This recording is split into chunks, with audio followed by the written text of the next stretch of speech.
Bonjour à tous, Un jour à Marvel, chapitre 14. Aujourd'hui, Doctor Strange, film de Scott Derrickson avec Benedict Cumberbatch qui reprend le rôle du Doctor Strange et Mads Mikkelsen dans le rôle du grand méchant. Donc l'acteur principal est bien choisi pour ce rôle, c'est vraiment l'idée que je me faisais du personnage Doctor Strange. Cumberbatch est vraiment dans la peau du personnage et ça lui va vraiment bien.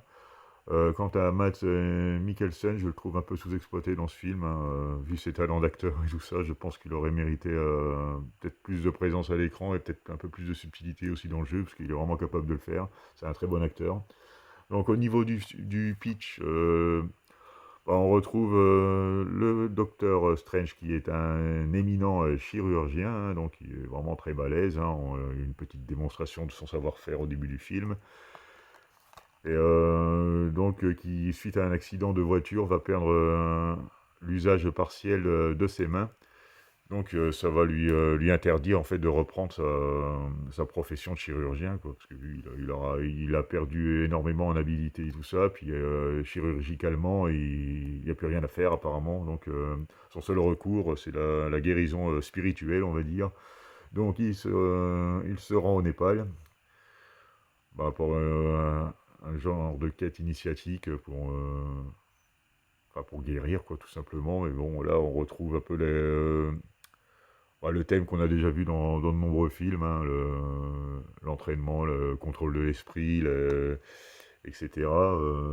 Petit à petit, on bascule dans le multiverse, donc ça, c'est vraiment pas un truc qui m'attire à la base. C'est le gros problème de la phase 3 pour moi, c'est le multiverse.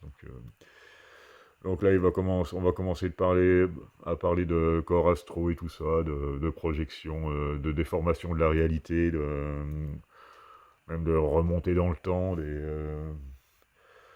C'est un peu compliqué pour moi, j'avoue, quand on commence à jouer avec le temps comme ça.